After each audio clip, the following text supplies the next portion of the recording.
Brought to you by Technopova Curve 5G. Discover new horizon.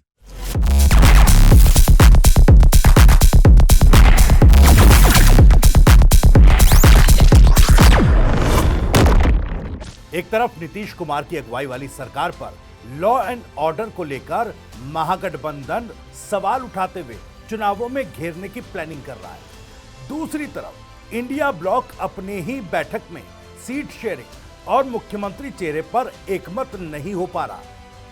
महागठबंधन की चौथी बैठक भले ही तेजस्वी यादव के सरकारी आवास पर गंभीर मुद्दों पर चर्चा करने के इरादे से बुलाई गई हो, लेकिन चर्चा से ज्यादा सुर्खियां उस चुप्पी ने बटोरी जो सीटों और चेहरे को लेकर बनी रही। नमस्कार, टीवी 9 बिहार में आपका स्वागत है। मैं हूं आपके साथ भविष्य त्यागी। महागठबंधन की रणनीति, उसकी अंदरूनी असहमति, सरकार पर विपक्ष की सक्रियता और सबसे जरूरी वो पेंच जो 2025 के बिहार विधानसभा चुनाव से पहले गठबंधन को उलझाए हुए हैं, इंडिया ब्लॉक को उलझाए हुए हैं, वही आपको इस वीडियो में मैं समझाने जा रहा हूं। दरअसल महागठबंधन की बैठक तो हुई, लेकिन फैसले नहीं हुए। पटना के पोलो रोड पर तेजस्वी यादव के सरकारी आवास में इंडिया गठबंधन की चौथी बैठक आयोजित की गई। इस बैठक में आरजेडी, कांग्रेस, वामपंथी दलों और वीआईपी पार्टी के प्रतिनिधि मौजूद रहे। बैठक का एजेंडा साफ था, सीट बंटवारे पर सहमति बनाना और सीएम फेस पर अंतिम मुहर लगाना और सरकार के खिलाफ लॉ एंड ऑर्डर पर कोई ठोस स्टैंड तय करना। लेकिन नतीजा सिर्फ विरोध की बात हुई, बाकी मसले फिर से अगली बैठक पर टाल दिए गए। मनोज झा ने पत्रकारों से बातचीत में साफ शब्दों में कहा, सीट शेयरिंग का फॉर्मूला सही समय पर तय होगा। यानी अभी गठबंधन खुद तय नहीं कर पा रहा कि कौन कितनी सीटों पर किस उम्मीद के साथ लड़ने वाला है। और देखिए, तेजस्वी यादव चेयरमैन जरूर थे इस बैठक के, लेकिन क्या चेहरा भी महागठबंधन का बन पाएंगे, कंफ्यूजन है। तेजस्वी यादव को इंडिया गठबंधन का चेयरपर्सन घोषित किया गया, लेकिन चेयरपर्सन और सीएम फेस में जमीन आसमान का फर्क होता है। आरजेडी, वीआईपी और वाम दल तेजस्वी को प्रोजेक्ट करने के पक्ष में है, लेकिन कांग्रेस अब भी खुलकर समर्थन नहीं दे रही है। कांग्रेस का रवैया स्पष्ट ना होना कहीं ना कहीं गठबंधन में नेतृत्व की दरार को सामने लेकर आता है। सीपीआई विधायक अजय कुमार ने तो कह भी दिया कि अब इसमें क्या खोज रहे हैं, चेयरपर्सन तेजस्वी हैं, इतना काफी है। लेकिन यह बयान भी क्लियर कट नहीं है। एक चेहरा जो जनता को दिखे, जिसके नाम पर वोट मांगा जाए, वो अभी भी तय नहीं हो पाया है। सीट शेयरिंग की बात की जाए तो 2020 की यादें हैं और 2025 में टकराहट है। कांग्रेस की डिमांड 2020 विधानसभा चुनाव जैसी ही है, 70 सीटें।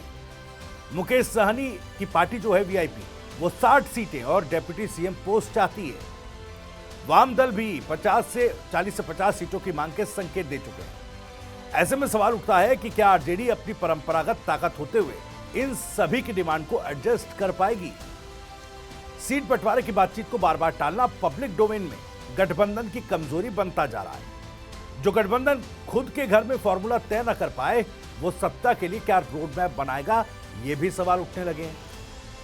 यही सवाल अब जनता और राजनीतिक विश्लेषकों के बीच पूछे जा रहे हैं। अब देखिए, बैठक में क्या कुछ खास रहा। सीट शेयरिंग पर कोई आखिरी फॉर्मूला तय नहीं हुआ। सीएम फेस कौन होगा, इस पर एक आम सहमति नहीं बनी। लेकिन लॉ एंड ऑर्डर का मुद्दा रहा। इरादा साफ, लेकिन क्या परिणाम मिलेगा, सवाल यह है। बैठक में कानून व्यवस्था पर चिंता जाहिर की गई। प्रस्ताव पारित हुआ कि राज्य भर में आंदोलन होगा। सीपीआई नेता अजय कुमार ने साफ कहा कि बिहार में अपराध बढ़ा है, सरकार पूरी तरह से फेल है। इसी मुद्दे पर 9 जुलाई को भारत बंद में भागीदारी का भी ऐलान किया गया। यह तय हुआ कि जिला और प्रखंड स्तर के आंदोलन होंगे। 5 सब कमेटियों का गठन किया गया, जो media, campaign, social media, legal और मैनिफेस्टो जैसे पहलुओं पर काम करेगी। लेकिन बड़ा सवाल वही है कि जब तक जनता को पता नहीं चलेगा कि आप किस चेहरे और किन मुद्दों के साथ मैदान में उतर रहे हैं, तब तक ये आंदोलन क्या सिर्फ पॉलिटिकल ऑप्टिक्स बनकर नहीं रह जाएंगे। कांग्रेस की भूमिका को भी देखिए, समर्थन है या संदेह है, समझ में नहीं आ रहा है। कांग्रेस गठबंधन की बड़ी सहयोगी पार्टी है, लेकिन उसका रवैया अब तक वेट एंड वॉच वाला ही रहा। तेजस्वी के नाम पर सीधा समर्थन नहीं दिया, सीटों पर बड़ा दावा और संगठनात्मक तौर पर कमजोर उपस्थिति, ये तीनों बातें कांग्रेस को इंडिया गठबंधन की कमजोर कड़ी बना रहे हैं। पिछली 3 बैठकों में भी कांग्रेस ने कोई स्पष्ट स्टैंड नहीं लिया, न तेजस्वी को सीएम फेस मानने पर मुहर लगाई, न सीटों पर बैकफुट लिया। इससे आरजेडी के भीतर भी एक असहजता है जो कहीं ना कहीं सार्वजनिक रूप से जाहिर नहीं कर रही, लेकिन अंदर ही अंदर गठबंधन को खोखला कर रही है। अब देखिए, वीआईपी और वाम दलों की स्थिति क्या है। डिमांड तो बहुत है, लेकिन ग्राउंड पर कितना सपोर्ट है ये भी तो जानना पड़ेगा। वीआईपी पार्टी के मुखिया मुकेश सैनी लगातार खुद को डिप्टी सीएम के दावेदार के रूप में प्रोजेक्ट कर रहे हैं, लेकिन पिछले चुनाव में उनका परफॉर्मेंस बहुत ठोस नहीं रहा।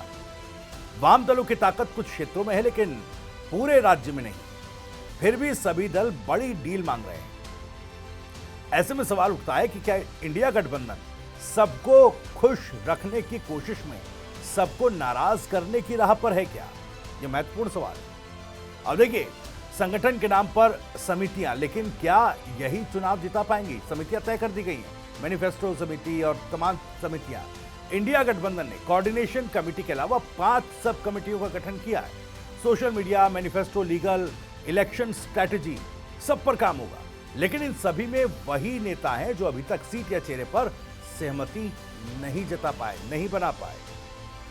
क्या ऐसा संगठन जो अपने अंदर संतुलन नहीं बना पा रहा, बिहार जैसे राज्य में एनडीए से मुकाबला कर पाएगा, जहां प्रधानमंत्री मोदी खुद कैंपेन की कमान संभालने वाले हैं और यहां पर मोदी ब्रांड जो है वो कहीं ना कहीं इस बार दिखाई देगा? तो ऐसे में असंतुलित इंडिया महागठबंधन कैसे वो संतुलन चुनावी तौर पर बिठा पाएगा? 4 बैठकें, 4 बातें, लेकिन नतीजा शून्य। पहली बैठक में तेजस्वी को कोऑर्डिनेशन कमेटी का चेयरमैन बनाया गया, दूसरी बैठक में सदस्य बढ़ाए गए, तीसरी बैठक में जिला स्तर तक समन्वय समिति गठित करने की बात की गई और चौथी बैठक में आंदोलन का ऐलान कर दिया गया है। यानी हर बैठक में एक मुद्दा तो उठा, लेकिन 2 सबसे जरूरी मुद्दे, सीट और चेहरा, अब भी अधर में लटके हैं और ये अधर जनता को भी दिखने लगा है। जनता का मूड भी समझना पड़ेगा, क्योंकि जनता भी देख रही है कि भैया हंगामा तो बहुत है, लेकिन फैसले नहीं लिए जा रहे। बिहार की जनता गठबंधन से सवाल पूछने लगी है। लॉ एंड ऑर्डर पर सरकार को घेरने का मौका है, बेरोजगारी, महंगाई, भ्रष्टाचार पर बात करने की जमीन है, लेकिन जब तक विपक्ष अपना होमवर्क नहीं करेगा, जनता भरोसा इस महागठबंधन पर, इंडिया ब्लॉक पर कैसे कर पाएगी? बिहार की राजनीति में नेतृत्व का चेहरा बहुत मायने रखता है। लालू, नीतीश, मोदी, हर दौर में चेहरों ने चुनावी हवा बनाई है। ऐसे में तेजस्वी को चेहरा बनाना है तो गठबंधन को खुलकर ऐलान करना होगा। टाल मटोल की राजनीति लंबे समय तक असर नहीं दिखा पाएगी। अब देखिए, ऑर्डर सिर्फ सरकार में नहीं, गठबंधन में भी चाहिए। 2025 के बिहार चुनाव की उल्टी गिनती शुरू हो चुकी है। एनडीए अपने उम्मीदवारों की सूची तक पर काम करने जा रहा है, ग्राउंड रिपोर्ट ले रहा है, सोशल इंजीनियरिंग में जुट चुका है। और उधर इंडिया गठबंधन चौथी बैठक के बाद भी ये तय नहीं कर पाया कि कितनी सीटें किसको और चेहरा कौन। अब अगर महागठबंधन को वाकई सरकार को घेरना है तो पहले खुद का ऑर्डर जमाना होगा, क्योंकि राजनीति सिर्फ नारे या आंदोलन से नहीं चलती, साफ नीति और स्पष्ट चेहरे से भी चलती है। फिलहाल इस वीडियो में इतना। वीडियो और जानकारी पसंद आई हो तो वीडियो को लाइक करें, ज्यादा से ज्यादा शेयर करें। आप भी इस मामले पर कुछ कहना चाहते हैं तो कमेंट बॉक्स आपके लिए खुला हुआ है। अपनी बात, सवाल और राय कमेंट बॉक्स के जरिए आप हम तक पहुंचा सकते हैं। बिहार से जुड़ी और भी तमाम खबरों को सबसे पहले जानने के लिए सब्सक्राइब जरूर कर लीजिए TV9 बिहार झारखंड। नमस्कार। Brought to you by Technopova Curve 5G. Discover new horizon.